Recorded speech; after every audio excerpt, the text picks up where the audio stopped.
Good evening, everyone. Welcome to tonight's spring update and chat. I'm Matthew Polinsky with the Manitoba Tech Transfer Program. So I work with the Manitoba Beekeepers Association. I've kind of called it a spring update and follow up to some of the meetings and conversations that I've been having with beekeepers. But I woke up to snow on the ground here in the Winnipeg area. So I think today's May 6th. It feels like the last day of winter. But I will chat a little bit about what we've been hearing this spring and then really dig deeper into that with our two guests, Nazariy and Ian Stepler. So tonight, the idea for this live stream came about because after the Brandon Area Beekeepers Association meeting on April 21st, it was a long meeting, a good meeting. It almost went up to 3 hours. I talked for maybe 10 minutes there, but I didn't want to go on too long. And I think I also maybe forgot a few things. So I was thinking to send out a message via Nazariy, but then I thought, well, maybe I'll send out a video. And I thought, well, if I send out a video, I might as well invite Naz. And then I thought, well, I might as well invite Ian. And then I thought I might as well live stream it. So let's just get it all done and have a quick chat here tonight. I really appreciate the Brandon Area Beekeepers for putting on that meeting and for Naz for organizing. I do find it's pretty special to have 30 to 40 beekeepers come out. A lot of them are, I would say, in that 100 to 500 and 1,000 hive range, but largely commercial sideline beekeepers. So it's not every day that we get 30 of them in a room having a conversation.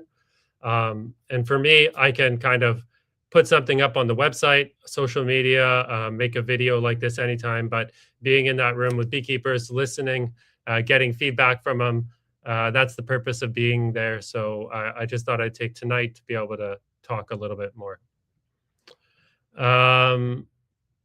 So I'll talk for about 10 minutes, and you can put any of your comments, questions into the chat on whatever channel you're watching on, and they'll come up. I'll try to address them later on.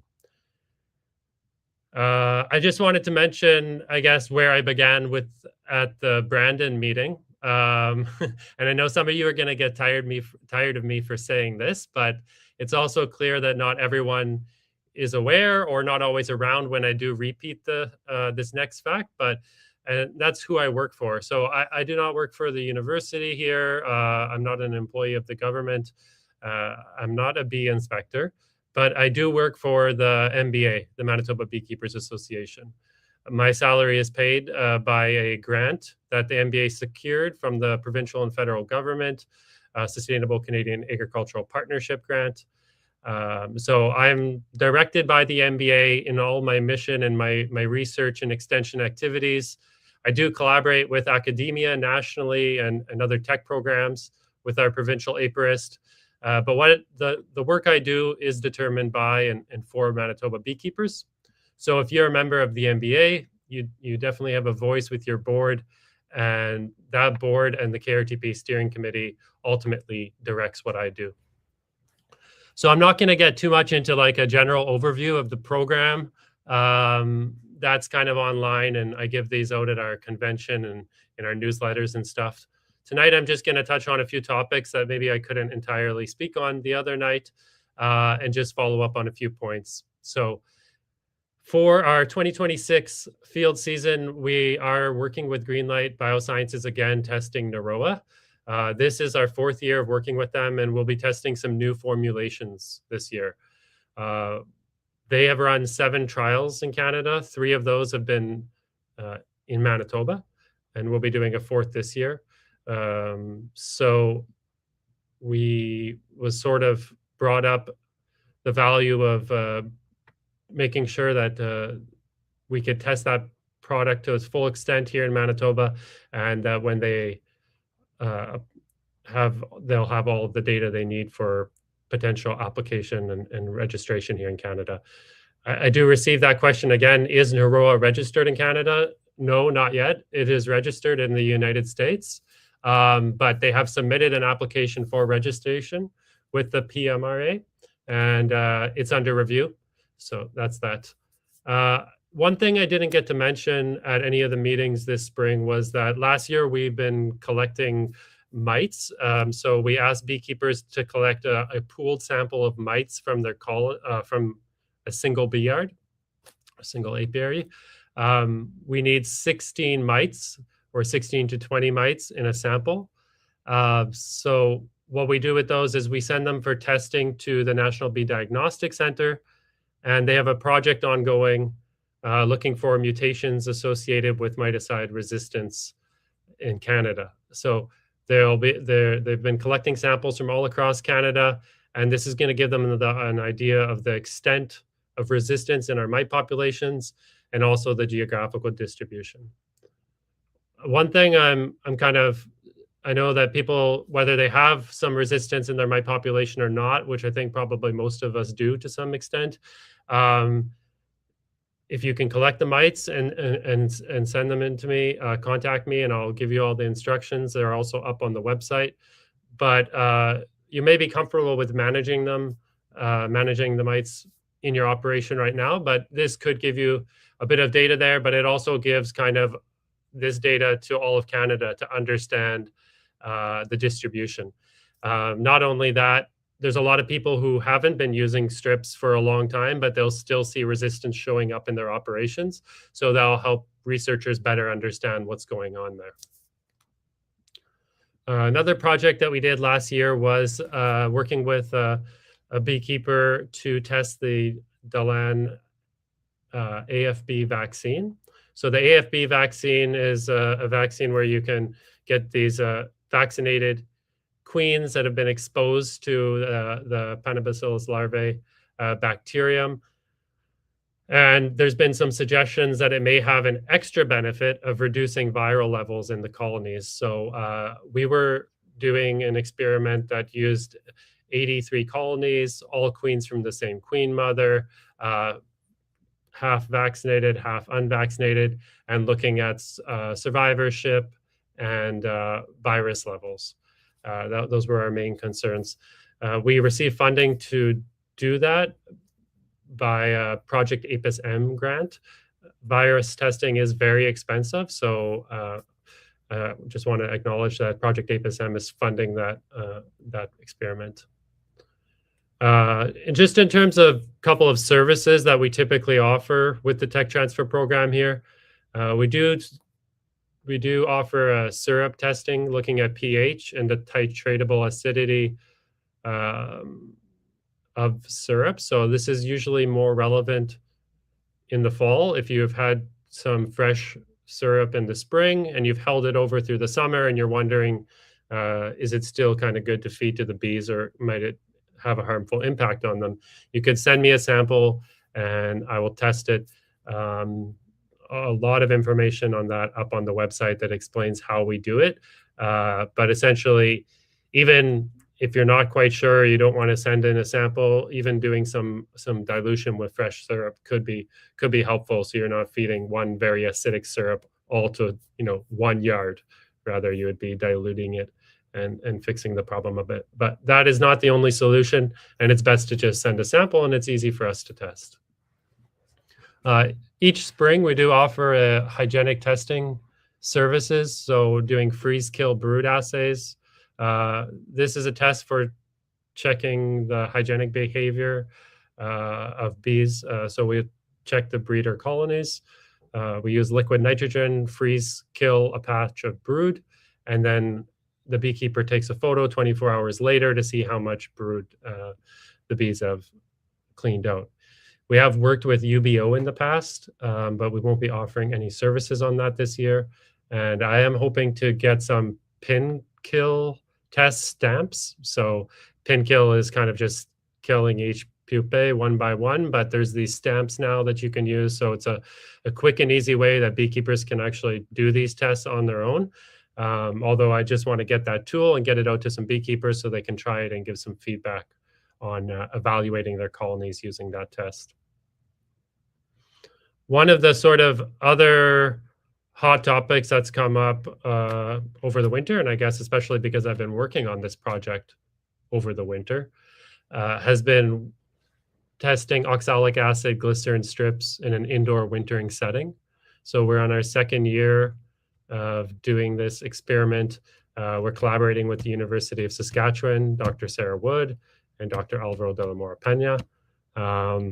So they had some experiments going on in Saskatchewan last year and this year, and we've had ours going on here in Manitoba. Last year, we, again, repeated the previous year's experiment. So we used 3 different doses of oxalic acid.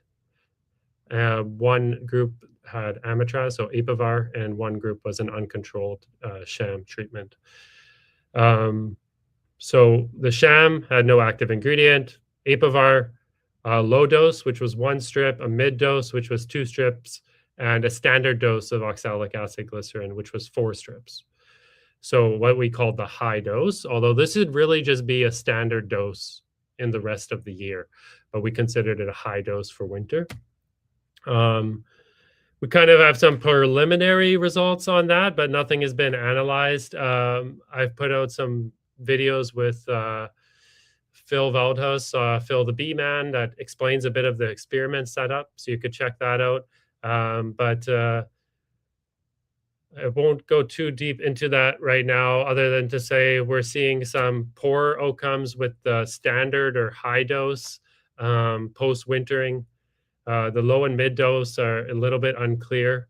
The sham and Apivar groups had really good sized clusters coming out of winter, but the high dose definitely had a smaller cluster. In terms of the weights, the Apivar group and the high dose or standard dose oxalic glycerin, the Apivar group and high dose came out with like a 20 to 30% weight loss compared to the low and mid dose and sham. And again, this isn't like analyzed data. This is just preliminary results, doing the field assessments and taking the notes, taking the weights, doing the cluster sizing, but that's not analyzed data. I'm going to leave that to our collaborators in Saskatchewan to take this data, analyze it, and then we'll get back to you some like more clear results in the end. But definitely some challenges there, or dangers with treating over the winter in the indoor wintering building. It's been mentioned and talked about a lot that outdoor versus indoor is a whole different thing. And in Saskatchewan, they are doing experiments on outdoor wintered colonies. So we'll look to them to hear more on that. I know Ian's probably and Naz might have some questions on that, so I might just leave that for now.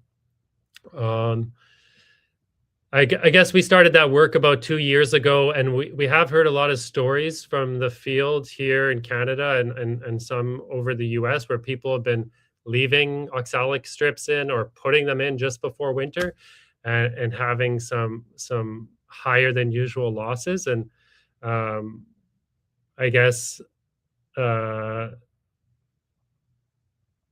it's starting to become a theme. So I hope that this work will help inform the larger beekeeping community that once we get the data out.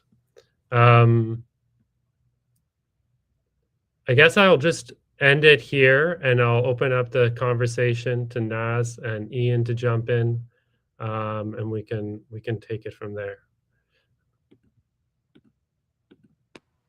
You guys want to test your mics and see if you're... Good evening. Hello, everyone. All right, so thanks for joining. I know Ian just jumped in from the field. I don't think he's had any dinner yet, but we'll I don't need to eat. Eating's overrated anyways, isn't it? Yeah, I guess since that last meeting there in Brandon, most of the people were coming out of winter. At least a lot of the people around the table were fairly optimistic. There were definitely some pockets of high loss, and I've heard of different areas around Manitoba where definitely there's high losses in pockets. I don't really know what's conspired since then in terms of hearing about more people with high losses, but people came out generally feeling optimistic. Now, just for context, for anybody not from Manitoba, we've been now in sort of 3 weeks, 2-3 weeks behind of where we'd like to be. I think the spring dwindle has really taken hold. So I was just wondering what you guys have seen in your operation and what you've heard from across the province. So we'll start with, I guess, Ian. No, let's start with Naz. I want Naz to start. If Naz has big, strong colonies, I'm going to have big, strong colonies too. Okay, let's do this way. Yeah, there is a different stories around, and that's what I'm hearing. But definitely a lot more dwindling because of this cold weather, and I hearing more and more beekeepers they worrying about that, and things were looking good 2 weeks ago. But we never had any good weather. We never had fly weather, and they wasn't bringing any pollen. And in my apiary, that's what I noticed: significant dwindle, especially with the smaller colonies. Whatever was strong coming off the winter, they are doing good. But something manageable 2 weeks ago now becoming a problem, and that's what I'm hearing from other beekeepers. Yeah. Yeah, about the same with me too. If we would have had a good start to spring when I set the colonies out, I would have had like just fantastic results. We put them down, they look good, but they maybe had one day of flight at that time, and then it's just been cold, so cold and slow, and no chance to get out and fly. And if they did, it was only for a day, and then back down to cold. So then how many days of pollen have we had, Naz? Would be 5. I think at the most. I had 2. 2 days. Yeah, I mean, I probably had a few more days than you. And those bees worked hard. They brought a lot in, and I could tell that they're building the nest. This last weekend, because all of a sudden they turned to the syrup, and they've taken that gallon down pretty much when I put it on the weekend. They must be building something down there. But this cold weather is frustrating because I mean, the nests are good. They're capable. But when they build out as much as they can, they're pretty ambitious in the spring. And then they shrink because it gets so cold. And then, it's if they try to build out to the edges, it just is eliminated when they tighten back up. So there hasn't been any real progression in the nest. They're just pretty much holding the line. Like if they come out big, they're still big. They're not growing. They come out kind of medium. They're still medium. They're not growing. Come out small. I had to boost the small ones because they were just falling apart, right? So I'm hearing much the same as what Naz is, and with other guys too. It's just a cold, long, slow spring. Yeah, we've been adding some brood around, shuffling some brood around to boost those weak ones, because there is and the other thing, quite a few beekeepers mentioned last fall, there was a higher than normal super seizures for queen replacement in the fall, and that's what I'm noticing this spring. These queens, they got going a little bit too late than usual, and this is the mostly weak colony. So these ones we're trying to save because we mark them usually, and if we see that they were tagged the last year queen, and that's the one we boost. Yeah, trying to save it. Yeah. What have you? Is your wrap? Oh, sorry, Matthew stepped on you. No, go ahead. I was just going to ask you, Naz, if you noticed any difference between your outdoor colonies, your indoor colonies. I'm just going to lead to a guess that you're probably going to say your outdoor colonies wintered better than the indoor ones this year. Am I right? You are right.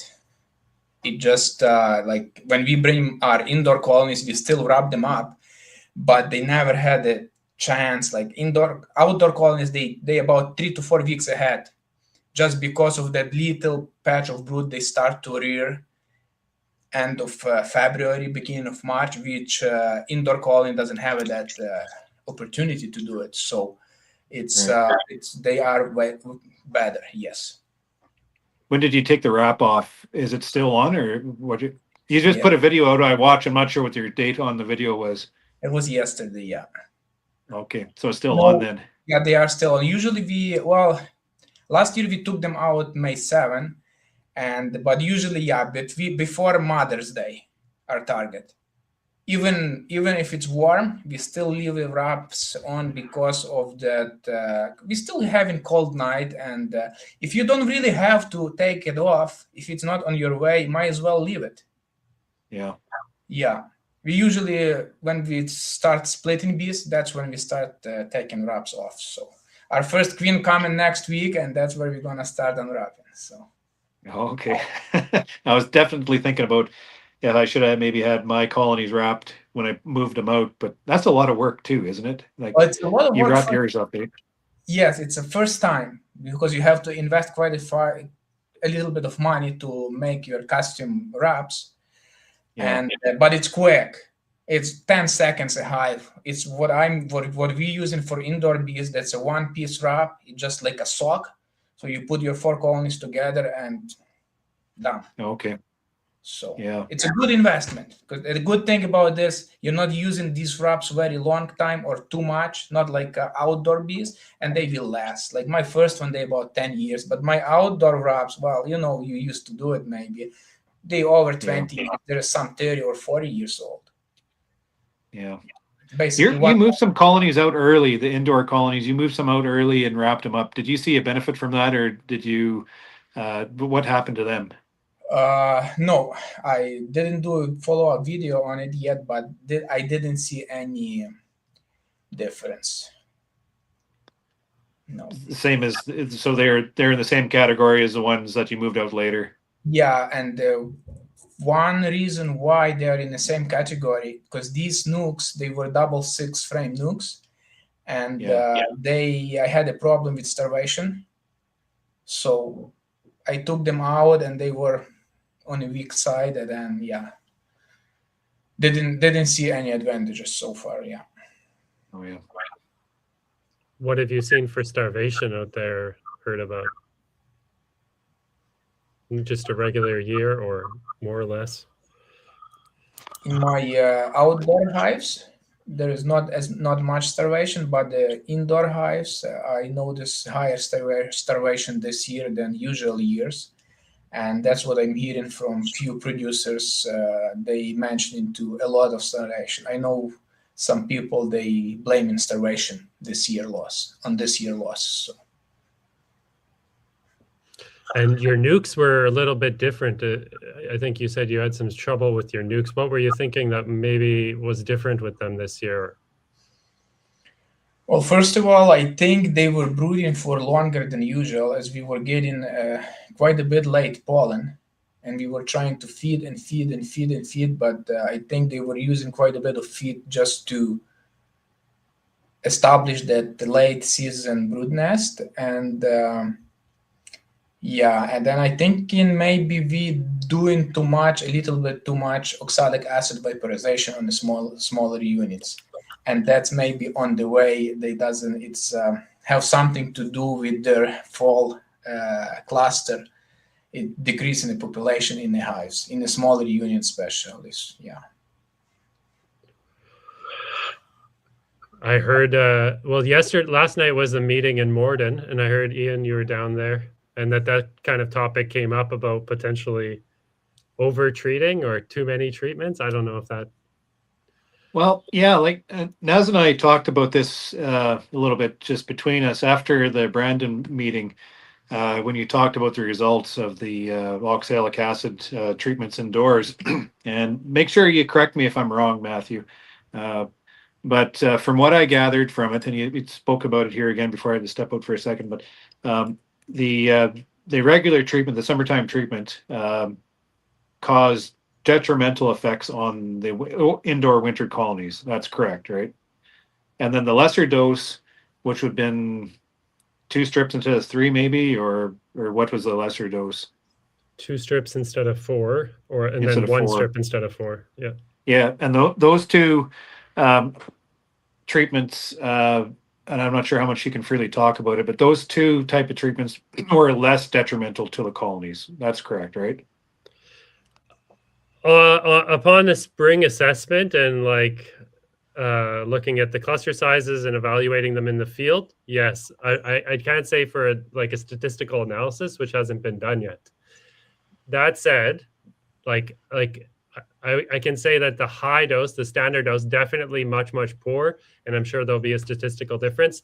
But if you compare a mid or a low dose to the sham, I'm not sure you'll see it. Like the shams did pretty good. The shams look good. they were untreated. They have more mites, but they came out well.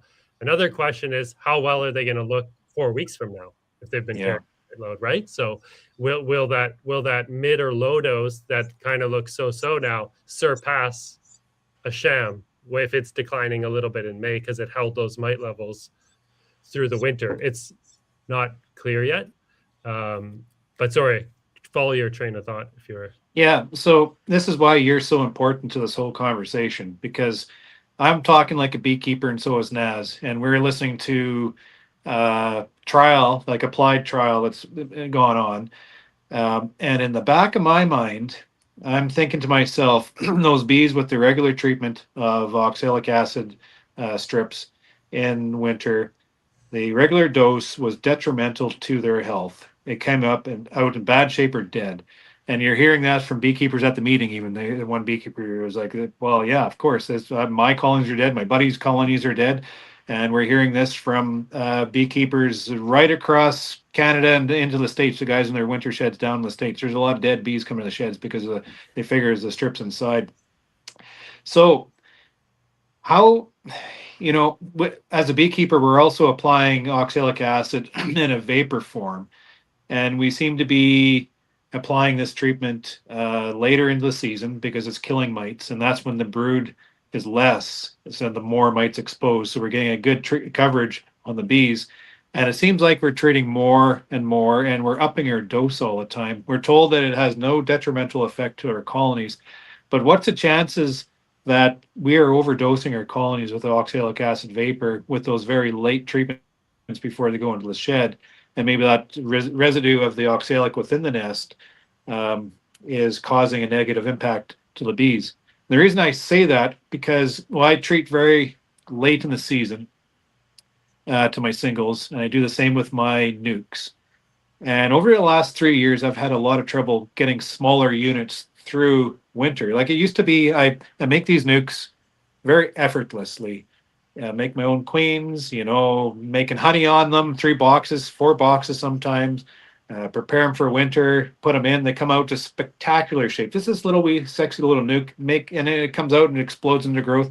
Well, the last 3 years, something's changed. Something's different. And I'm hearing with the other beekeepers talk about this too. What's the difference with trying to get these small units through winter? What's why we talk about maybe chemicals, maybe we're talking about disease or something.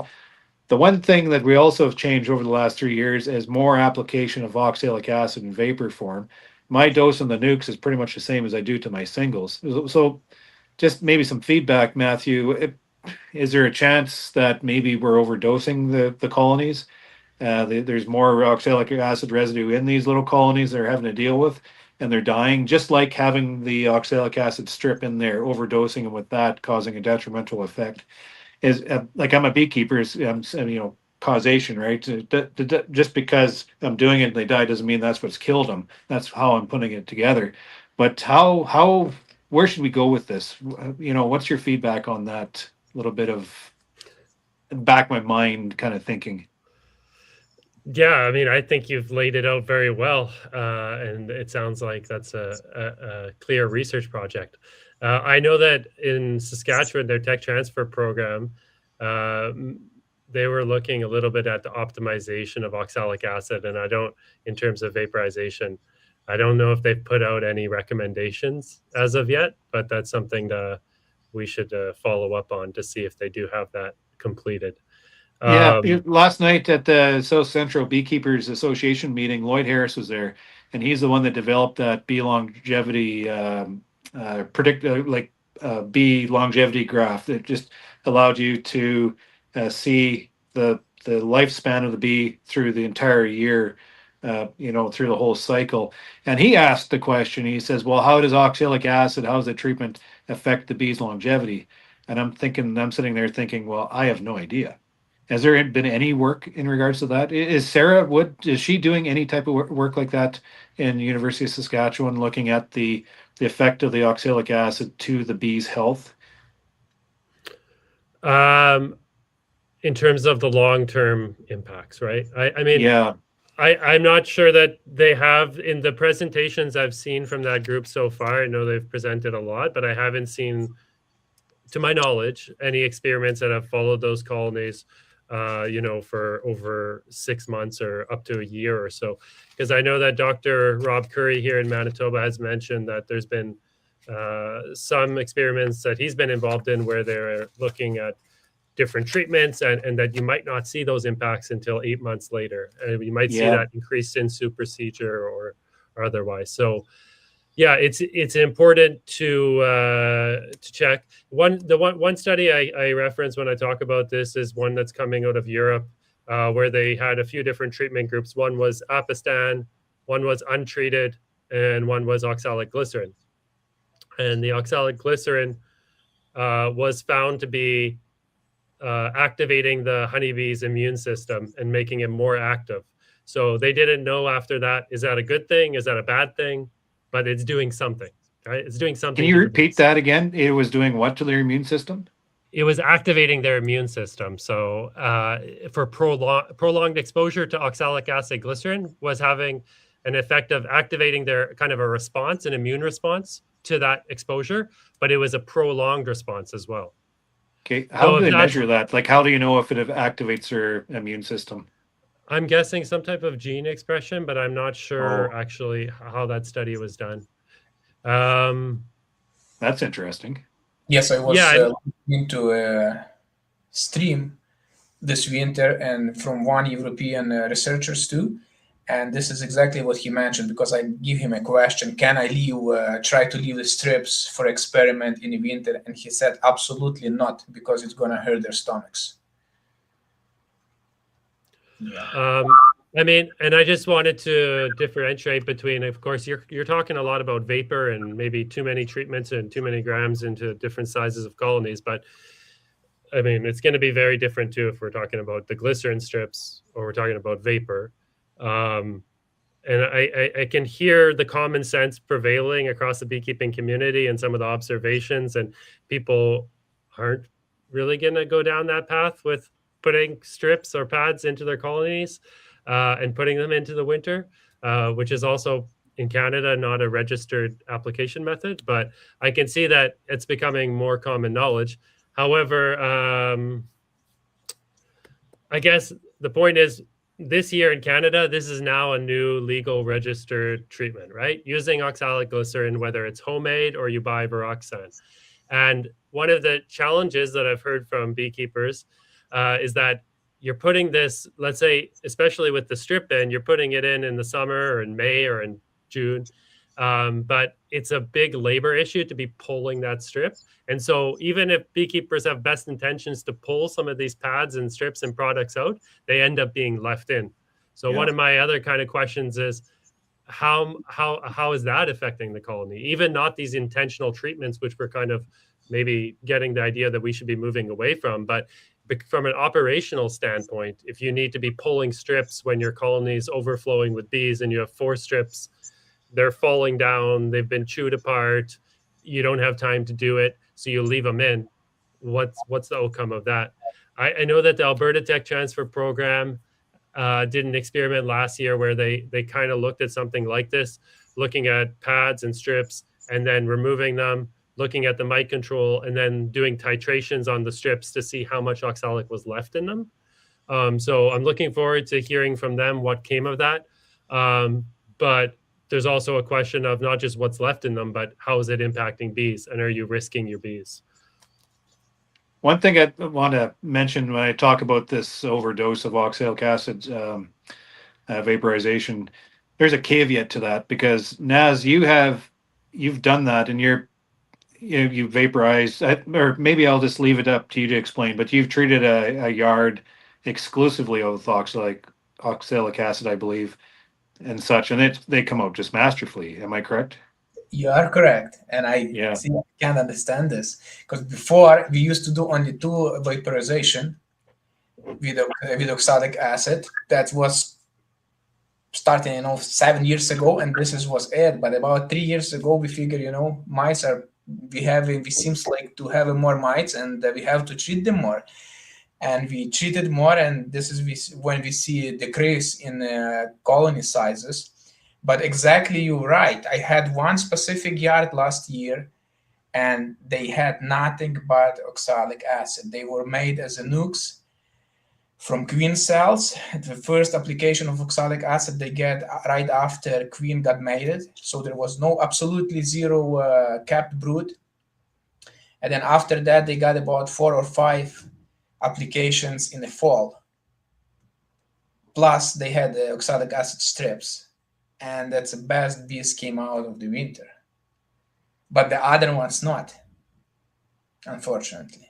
So yeah, I think there's a lot of things can be involved, like maybe location. Maybe this location is a little bit more damped, like wet, close to slough, or yeah, I think there is still a lot got to get done, especially in Canada here, especially in Manitoba or in prairies, because there was lots of experiments done in California, like you mentioned, Randy Oliver before.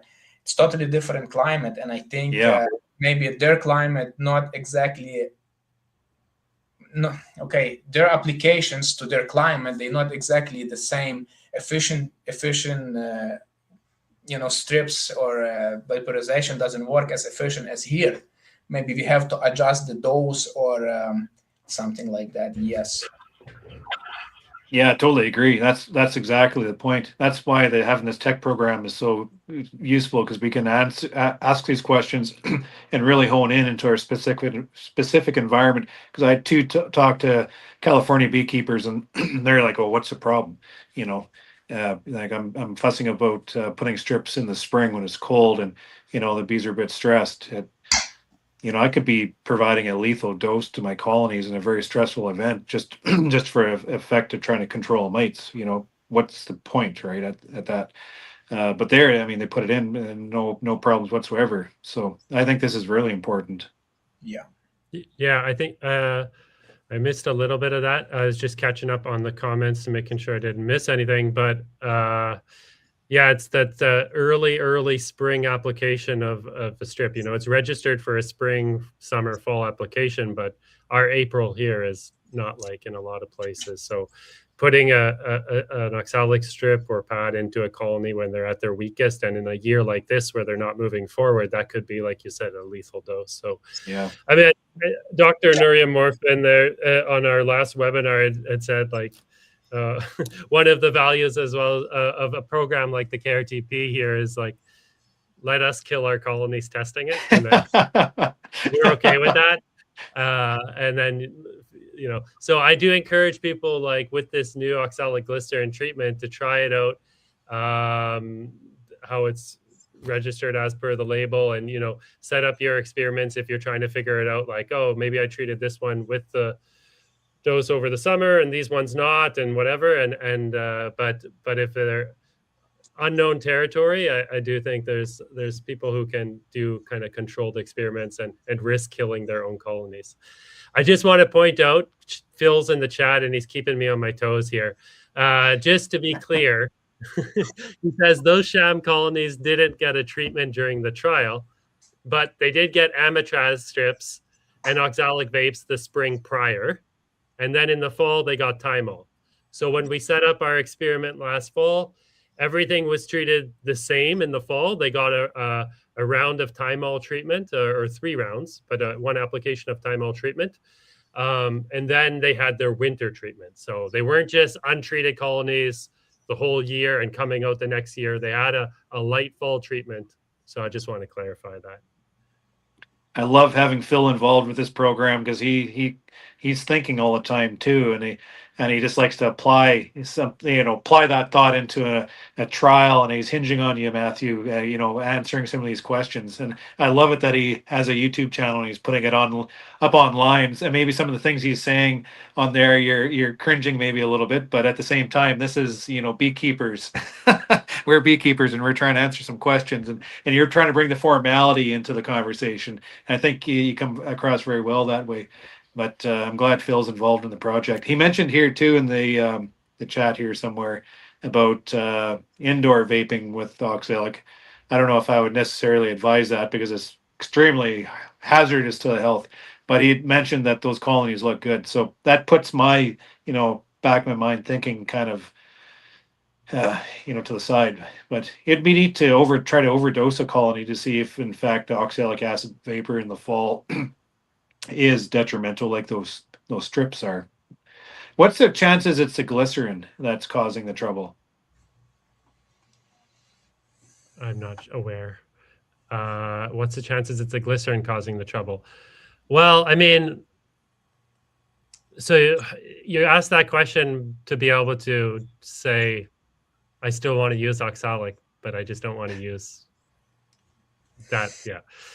Like, I mean, I do know that Sarah Wood in Saskatchewan did an experiment on indoor winter colonies that Alvaro mentioned in our last webinar there. And it had using the sugar syrup solution and the dribble on indoor winter colonies in a very bad effect on the bees. But vaping, I'm not really, I'm not sure. But it's just like whether it's glycerin or it's not the glycerin, it's something. So that application could be out the window potentially. And I'm not saying that it is out the window. I think our study is still ongoing, and we're going to get results from that. To see how it could be applied. Some people have suggested that it just needs to be a shorter treatment window when it's on indoor colonies. And then for outdoor colonies, I haven't done any of that work, so I can't speak to it. So by saying shorter treatment, by how much shorter? Yeah, I mean, I don't know. We're doing a regular treatment, so 42 days. But can you get let's say something happens with 2 yards and you didn't get to them, or somebody has 150 colonies and they got sick and they couldn't treat them.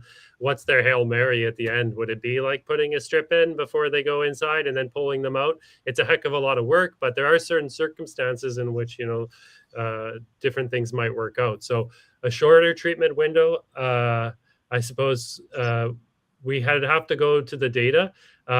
It's been presented at a couple conventions and it's not published yet, but you see the mite fall is pretty good, pretty quick, like the knockdown with the Roxanne strips in our experiment. And I mean, they say that it has a fast knockdown on their packaging. At the same time, all beekeepers say that you won't get a good knockdown with this product. And I mean, I just attribute that to being winter colonies indoors. There's not a lot of brood, so they're all exposed and you are getting some knockdown. But when you do have a lot of brood in there, you won't see the knockdown. So I think you could get a good knockdown in it probably within a few weeks period, if there's no brood. Do you think, let's say we put these strips before they go in the winter and leave them for 2 weeks, do you think itself that interruption of the cluster, would that make effect maybe on mortality too? So bees, you put them in, you put the strips, fine, but then after those 2 or 3 weeks, you would go, you make lots of noise because you have to leave the boxes, you have to use the forklifts, and then you open in the lids and you stir the bees up. Maybe that's have something to do with it too. Yeah, for sure. I don't like, as a beekeeper, I don't like that feeling. I don't want to open the hive. I don't have time to open the hive. I don't like messing with them. So I'd agree with you on that. This is the solution, I think. If this is what we have to do, there is a system to do it. I already been thinking about it. You can make some kind of gantry or something if you don't really want to use a forklift, something to go and lift your stack so you can apply your product. That's not a problem. But if that's working, because we don't really want to, like we mentioned before, kill our bees too. Yeah, if we can find a treatment method. I mean, the reason why beekeepers are focusing on this time of year is because it's an opportune time to target the mites. It's a broodless time within the period of the year, and we're bringing them in. Indoor wintering situation anyways, we're bringing them into one location. We're not busy with anything else generally. We can, factor in some time to be able to go through and provide the treatment. I mean, there's a lot of advantages maybe to look at this period of time to take advantage of the broodlessness stage, the vulnerable nature of the mites, and kill them. Maybe we're saying some negative effects, but it doesn't mean we can't tweak things to make it work, right? What do we have left to treat for our mites right now? Amitraz or thymol, formic. I mean, what else do we have? We need another tool in the toolbox, right? So I just wanted to ask both of you, like, if you're using oxalic glycerin this spring, summer, what's your approach here? And are you doing strip? Are you making it yourself? Or are you going to go for a pad? What's your preference, or are you still experimenting? Yeah, I'm just kind of it's dabbling under recommendations, of course, and then some other guidance from other beekeepers, but trying to get into that 40 gram range with I have cardboard strips I made up to it's holding 11 grams oxalic. Then I also have some strips from a guy from Alberta. I think what's the concentration of his strips? Is it 16 grams, 15 grams? I forget what he said. It's a little bit more, but I'm just a little bit and I have some sponges too that I chopped up into fours, and I have 50 grams of product for the full sponge divided by four. So I'm just the question that I'm asking myself is when I'm going to put them in. I'm not going to put them in now because they're stressed, but I'm going to be putting them in probably in June, anticipating the honey flow. And just how many strips am I going to put in? My question is, what is an overdose? Uh, considering the conditions, considering the size of the colonies, considering the flow, considering all these factors. Like, I'm still not very clear on what an overdose is. If I put 4 strips in, is that going to cause a reduction in honey flow? If I put 3 strips in, is that enough to be able to hold the mites down? Not to waste my time. It's just those certain things I'm not certain about. Maybe Naz has that more clarity on that, but I'm just not familiar enough with the product to be able to answer those questions to really, be certain of what my dose is going into summer. Well, I mean, they're good questions. I'm just going to speak to the general audience and saying that the label says it's for the homemade, it's 40 grams per colony, single or double. And for the Viroxan product, it's 7 grams per strip. You're doing 1 strip per 2.5 frames of bees. So if you have a 10 frame box, you have 28 grams. Then if you have a double, they say put in 2 more strips. So you put 6 strips, that's 42 grams. So they kind of levels out at that 40 gram mark. So I'll just put that out there as the label instructions on it. But when are you thinking about applying it? Well, later on in June, anyways, is what I was thinking about. When the colonies are stronger and more capable, and more food coming in the colonies and growing. That's my type of thinking. So there's no stress. Okay, and Naz, what do you have to say? We'll be trying this year, as it's legal now, to make it our own ones, and we'll be trying strips, just like Ian said. We'll be trying making strips and making sponges as well. We'll be focusing this year to put on some specific yards. We'll be putting half and half to see a result. Which one working better, and we'll go from there. Like it's new for us, like for everybody. We have to learn now. And we'll be putting strips and sponges at the time we are going to start supering. So I believe that would be beginning of June, not earlier than that. Just to not stressing those bees. Correct me if I'm wrong, but I forget who said it during that webinar you put on, Matthew. But there was mention about the 40 gram treatment not causing any detrimental effect to the bees themselves. They didn't see any. Well, they seen maybe a little bit of casualty to the brood, but easily recovered, and the nests grew much the same. But they did mention something about a reduction in honey production, and I wasn't quite certain on the reason of that. Yeah, they were using, I think, like more like a shop towel. This was like done some years ago, or what it was basically sitting flat on top.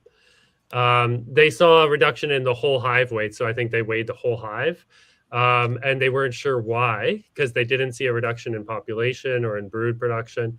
So they thought one idea was like, oh, well, maybe was it forcing the bees to move around it in a different way or change their bee behavior in some way? They weren't sure, but they did measure that. So I did talk to a beekeeper this week who has worked with the Swedish sponges a lot. And I said to him, and he also follows, Randy Oliver a little bit and more than me. So I said to him, what's Randy Oliver's kind of take on this? From what I could understand, it was that Randy Oliver's maybe more on the Swedish sponges, and people can answer in the chat because they might know. And I thought it's kind of funny that nobody is selling something that just sits flat on top. Viroxan is selling a strip that hangs down. a lot of the people who are making their own this year have bought these cardboard strips that hang down. I just wonder if it's maybe there's a comfort, and we used to put in an Apistan strip, we used to put in Apivar strip. Now we're going to put in a new strip, and it's going to fix our bees. I don't know. Well, maybe that's all there is to it. I put my money on that. We were talking about kind of the sponges, the pros and cons. He said that it does gum up at the bottom of the sponges, and you do kind of got to clean in between your frames sometimes because they won't have that contact with the bottom of the sponge. So you got to, there's these tips and tricks that you'll learn as you're using these new treatments. And I know I've heard other people talk about how these strips, some of them like them, but some people find that the strips fall down or they're hard to get out, and then that becomes an operational issue later. So whatever, there's these pros and cons to each method, and people need to find what works for their operation, from what I can tell.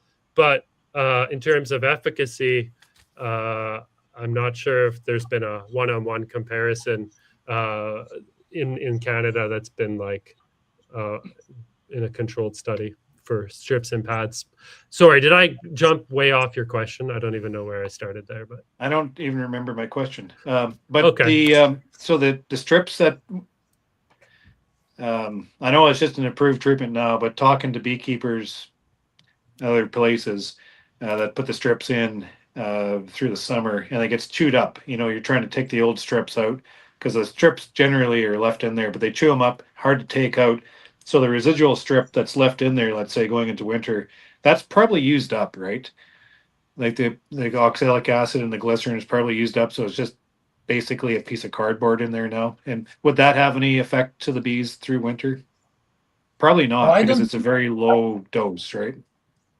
I don't know, because what we noticed too, there's some strips would be moist, wet, and some would be just like you put them in. Some would be dry. So I think should be wouldn't hurt if somebody will test them. How much left in it? What's in it left after that winter, or a recommended period of use after 4 weeks? Yeah, and Alberta. Yeah, I was going to say, the Alberta Tech Transfer Program, I know they were looking at that, so I'll be looking to, once they get some results on what's left in them, to share with everybody. But one thing about talked to a beekeeper who put the sponges in through a winter and killed the colonies. Of course, there's a common theme here, right? But the sponges, they figure, they're on top of the bars. And in a winter colony, they figure the sponges absorb moisture, and they were watching the bees drink like water, the condensed water that's absorbed in the sponges, and that must have been detrimental to them and probably burnt their stomachs. That doesn't sound like a good situation there. So definitely not putting sponges in through the wintering periods. And the cardboard strips is thought to be less absorbent, so they're not attracting as much moisture into them, which maybe helps the situation a lot better. Maybe the sponges do, which I'm got me thinking. Then, well, if I'm going to put sponges on in a cold spring, maybe the same type of situation is going to happen where the bees, are clustered up and they're taking on moisture, and then they go feed off the sponge, where the cardboard strip, maybe they're not going to. It's just, I'm not sure about that. I'm going to be trying the sponges through the summer period, though, is where I'm going to try to use them, not in the spring. Right. So we probably kicked the oxalic acid strips to death, I think, eh? Yeah. But I'm hearing lots of beekeepers will be using, because it's another tool in the box. And then even with the honey, same thing. I hear the people saying reduction in the honey production, 10% or so. Well, I will take that 10% if I can keep the mite controlled. Well, there's a point. Yeah, that's a point. But then we have to learn how to use them properly. If you're gonna start taking 10% loss on honey and then 10 to 15% loss on bees over winter because of the strips, so it adds up pretty quick. Yeah. And yeah, I think it's just the time. We just have to figure it out the best method to use them in our climate here. Yeah. The other thing that I'm going to mention again, because I always do, and it's always annoying to the host, is mixing treatments. I know it's not something that we like to talk about, but beekeepers do it all the time. So we're going to put these oxalic acid strips in, but we also want to, follow through with something else. Do we have to take the strips out to apply formic, or take the strips out to apply an oxalic acid vaporization? Or what about the strips and having Apivar in there at the same time? There's all these things, right? That maybe we shouldn't be doing as beekeepers, but beekeepers are doing it. So is there a good combo that we can take advantage there? I think there probably is.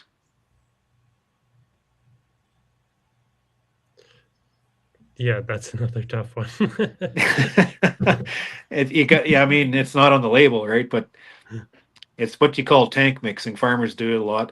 And if we can, maybe I won't go too far down this rabbit hole, but there's, some formulations American beekeepers are using with the Amatraz, with a little bit of thymol, just seems to get the bees working a little bit more over the product, and it seems to control the mites a little bit better. And when the effectiveness of the Amatraz is, becoming lesser and lesser, just applying another product to help bring the efficacy up a little bit. There's lots of things like that going on. So now we throw oxalic acid strips into the equation, and how does that actually affect everything? Is it to the absolute detriment, or do we see some benefit from that?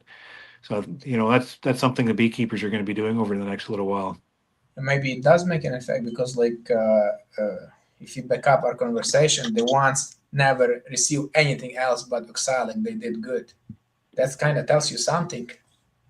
Yeah, absolutely right. Yeah. See, as we're talking, this is why it's very important to have meetings and chats like this, because as we talk or we think to ourselves, it's not like that. But when we start talking with somebody, and then it's coming back to your mind, and there's a few things, and we can shuffle stuff around, and maybe we can figure it out. Yeah. I did put a link in the chat. It is a study out of Ohio. It's called Adjuvants to Improve Efficacy of Miticides in Honeybee Colonies to Control Varroa. So there are people out there doing some of this work, but definitely more needs to be done. Yeah.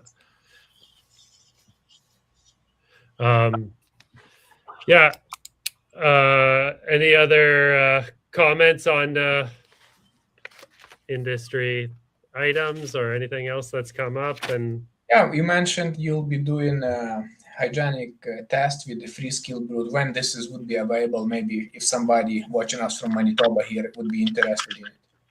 Yeah, basically we usually start doing the free-skill brood assays at this time, but even this week is sometimes a little bit early on a regular year. Since we're a little bit behind, you really want to see all those colonies that we're going to be testing on to be pretty well balanced in their population dynamics and decently strong. So whenever that kind of happens over the next week or so, we'll be ready to come out and help people with the breeder selection doing the free-skill brood assays. Yeah. Okay, sounds good.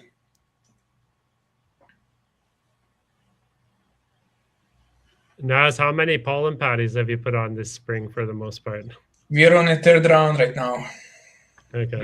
We started this week third round, so that's 3 pounds, about 5 to 6 pounds right now. Okay. You have to do it, because this is how we keep these strong colonies alive and progressing. Otherwise, they wouldn't be going. They would go downhill.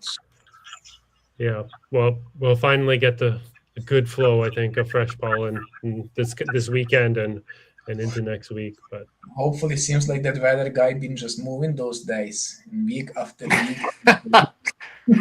There's a joke about that, right? Good weather at the end of the forecast. Yeah, yeah, no, never happens. It's been nice today. They hardly fly, and they no. The problem is when we get this good weather, especially in the spring here, then we get too much wind, and they just sit at home. Yeah. Yeah. All Brad right. Hogg sent me a link a little while ago. Frederick Dunn, he has a little podcast going on, and he brought a guy on. The name was Adam Strickland, I think it is. He did a study on black mold in syrup. Black mold in syrup pails or in your holding tank, and the effect the black mold has on the health of the bees, and using bleach to kill the mold or to prevent mold from forming. And I've always wondered about it, and I've always wondered if bleach, hurt the bees. So I was always leaning against not using it. But his study had shown that the colonies fed with a certain amount, I'm not sure how much it was, a certain amount of bleach within the feed, not only controlled the mold within the pails, but provided for healthier colonies, more colonies living through winter. So I thought that was extremely interesting because I know my pails, I look into my pails and there's black mold in there. I wash them. I wash them every year. I get the kids to do it. They hate the job, but they do it. I wash it out and I wash my syrup tank out every year just to try to keep a cleaner tank. But I'm still like my tank that I take the syrup out to the yards in, it's black mold in there. And he's saying that with a little bit of bleach in there controls the black mold. And not only that, makes for a healthier bee. So have you heard anything like that, Matthew? I mean, we've heard that about why people put bleach into the syrup. I mean, I did hear one beekeeper say that he thought the Pro Health that he was putting in was helping keeping his pails clean. I wonder what ratio he was putting it in at. Yeah, and then that's very expensive too if you put it at the recommended dose to be able to control that, where bleach is very, very cheap. I have a friend. I have a friend every year he put the bleach in his syrup. Do you do yours, Naz? No, but I probably gonna start. I ask Stein every year. I should try it, but I never done. But good friend of mine every year.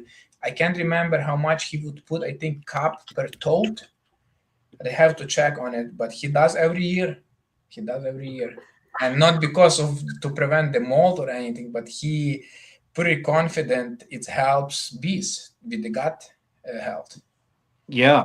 I've always been a little bit cautious because I didn't want to kill my bees or provide. I think, boy, how can that be good for the bees? It's going to kill the bees. So I've never done it. But I'm talking to beekeepers that are wintering bees and maybe having a poor outcome, and they're noticing a lot of yeast infection within the bees' guts. I mean, where's that yeast infection coming from? It could be coming from, feeding through contaminated equipment, right? And infecting the bees' guts, and then they're just dying, making a mess in the front of the net of colonies. So the bleach maybe would be helping with that also. Maybe that's why there's positive results. Yeah. They did say though in the study that there wasn't. I wish I would have wrote it down, but they're looking at nosema infection, and the nosema infection didn't change with the bleach in there. So it wasn't like a treatment for nosema or anything like that. There's very small difference, not something that's not noticeable, but it resulted in healthier bees. So that's good. Yeah, I mean, I feel like I definitely have an aversion to it just based on, like you said, kind of that instinct. But I don't know.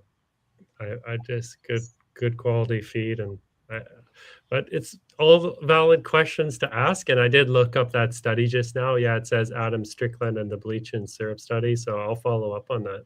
See what's up. What would yeah? I'm not sure what his dose was, but it wasn't very much. I think he put a comment up by Phil. I didn't see it. Could you put Phil's comment up again? What did he say? Crap load of bleach to make a difference on a semi-load. Well, I forget what he was talking about his dose. I'll have to review it. It didn't seem like a lot. It wasn't a lot. But ask Justin there how much bleach he uses for his treatment. Well, there you go. You just asked him. Oh, there we go. I guess I asked him.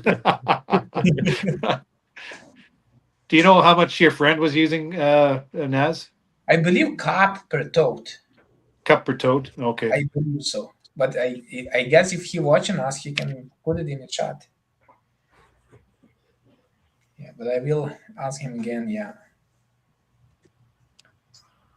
Like when we Ian, feed, we use in hive top feeders, so we don't see any mold because bees cleaning up, there would be never mold in the hive top feeder, so we don't have an issue with the molds.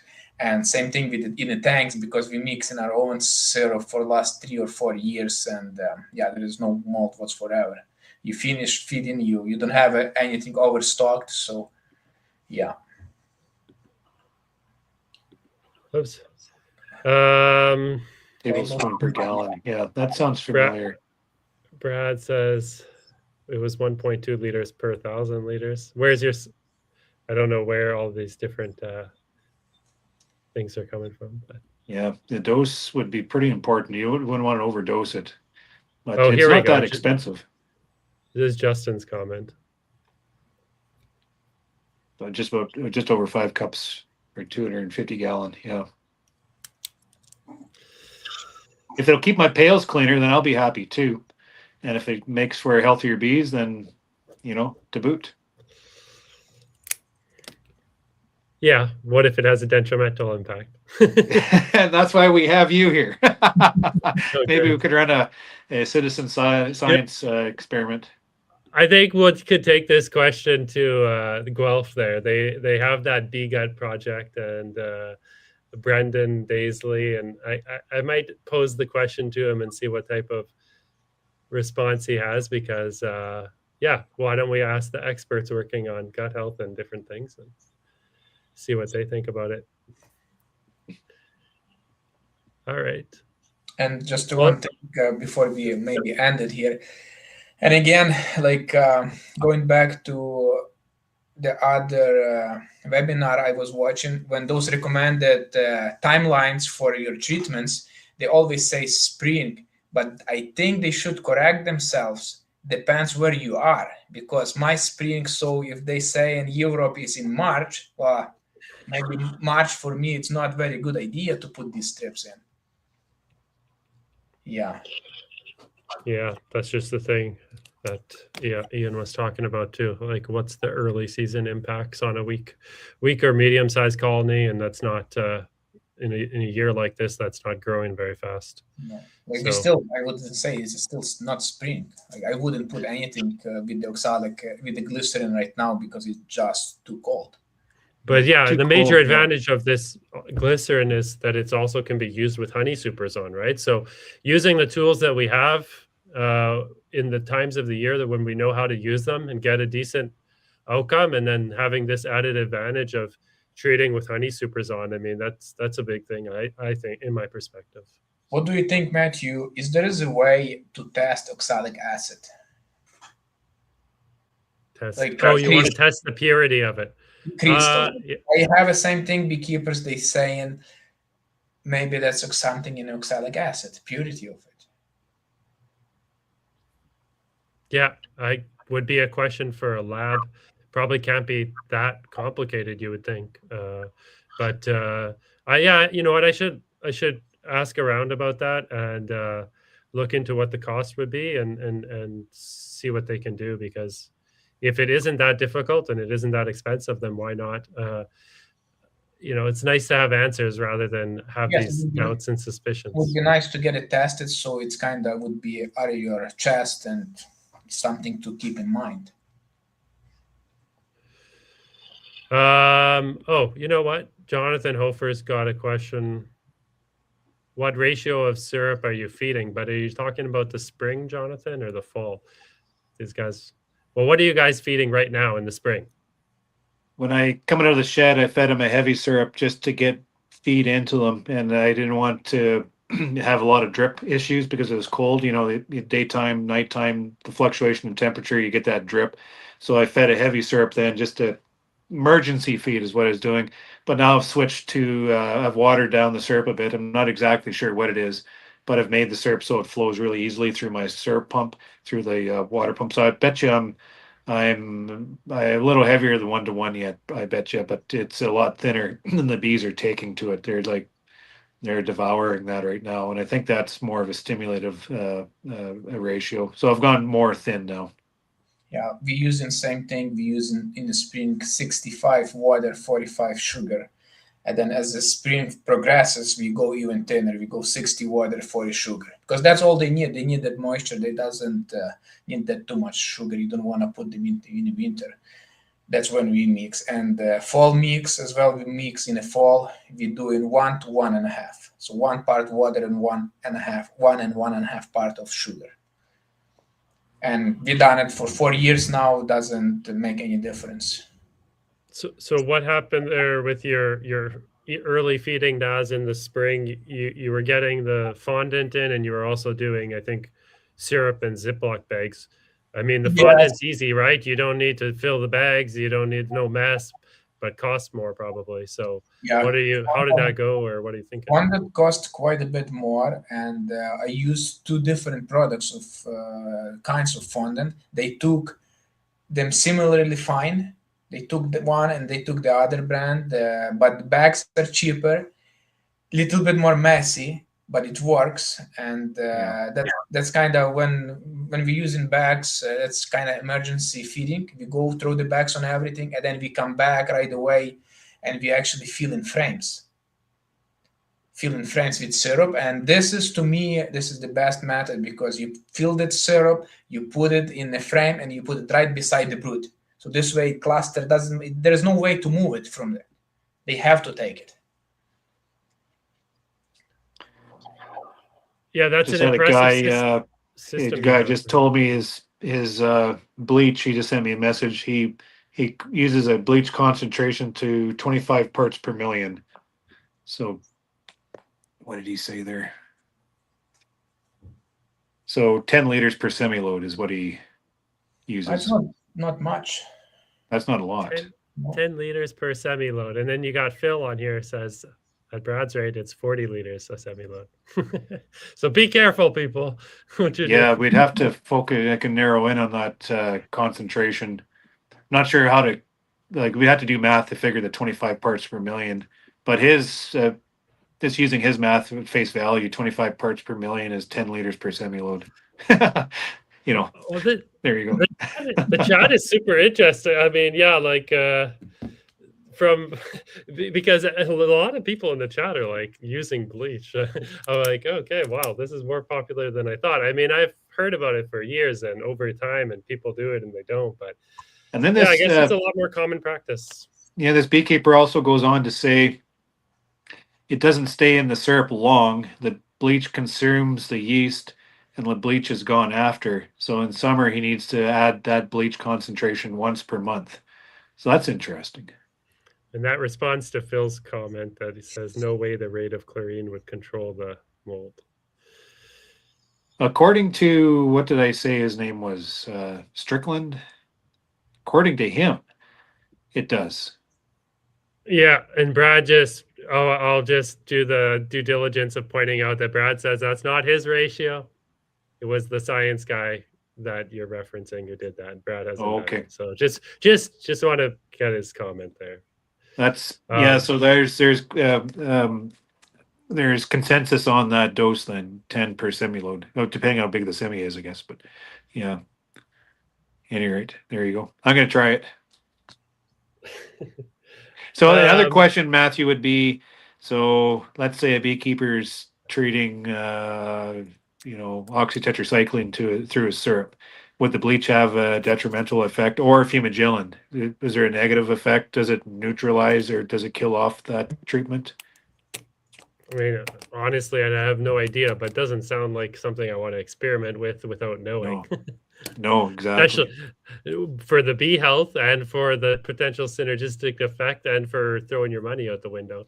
But yeah, there's that too. You just, just throw everything out the window. So yeah, that I mean, I guess that's why we stick to the main things that we do. And I personally, I don't use a lot of stuff in my syrup, but Yeah.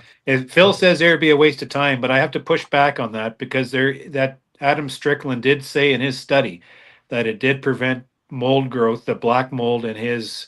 If we could, would you be able to link that study to this chat, Matthew, at all? I'll give it a shot. He did claim that it didn't eliminate the mold growth, but it did decrease it, and it did result in a healthier bee, better wintering and such. So there had to be effect there. He's correlating effect to the bleach. Did he mention anything about spring? If you put that bleach in the spring syrup feed? I think, that I'm not certain about. It would be, if it's working in the spring too, would be nice too. Oh, this guy tells me also he agrees with Phil. Push back on it killing the black mold. He's been doing it for 10 years. Oh no, he's saying that he's been doing it for 10 years and he has no mold growth in his bulk tank. So he's saying that it does work against the mold. Yeah. But maybe think for how long does this guy leaving that syrup in the tanks? Maybe if it's only for a week or two at the time, that's fine. But if you leave it over winter, that's maybe different. Yeah, that's a good question. Yeah. I wouldn't want to leave it over summer, that's for sure. I wouldn't want to count on it for that.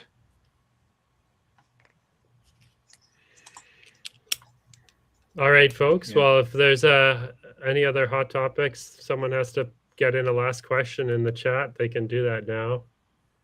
Otherwise, Ian probably wants to go eat supper. What did you get up to out there today, Ian?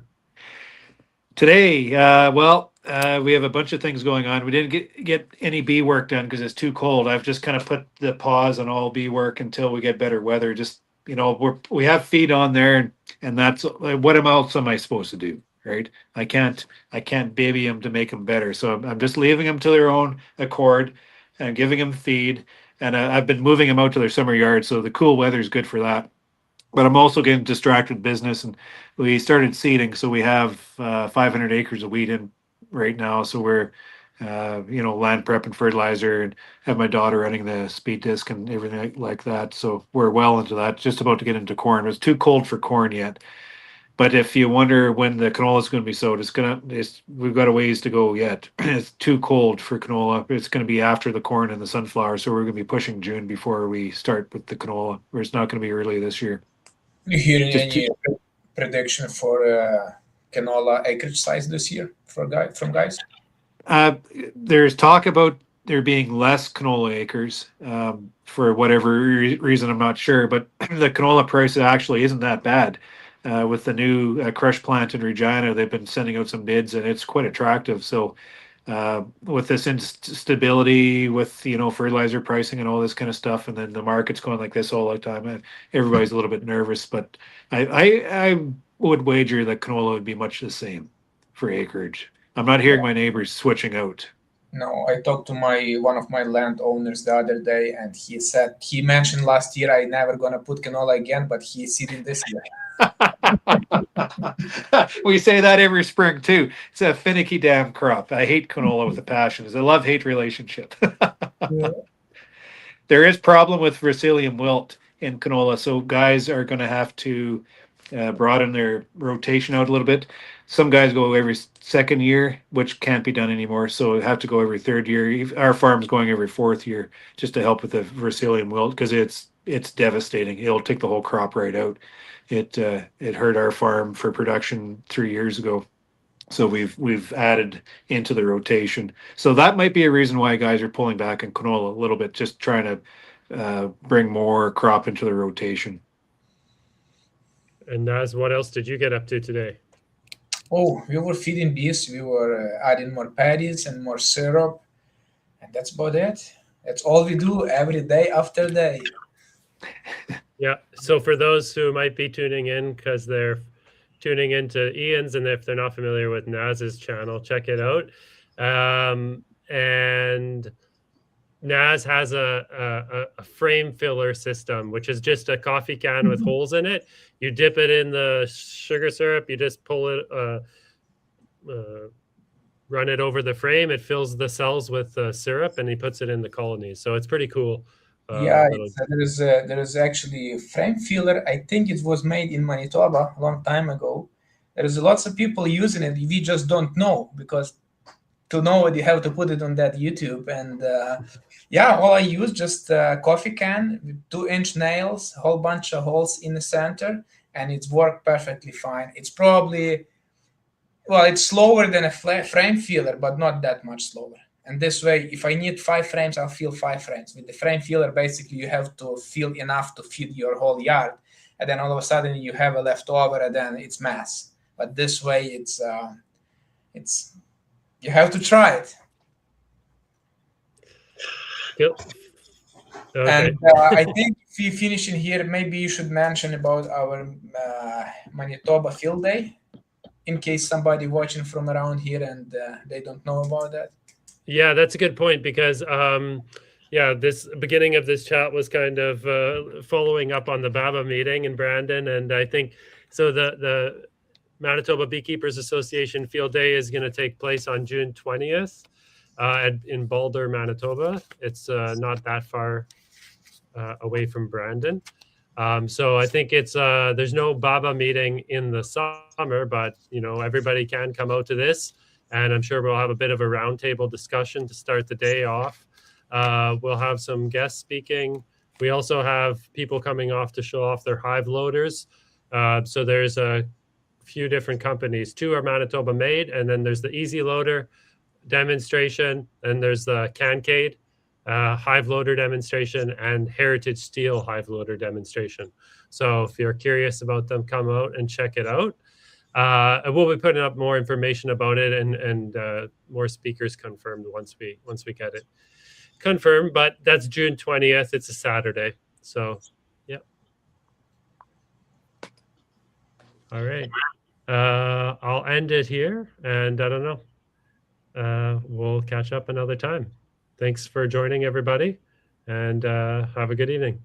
Yeah, this was fun. Thanks, Matthew, for putting it on. Good to see you again, Naz.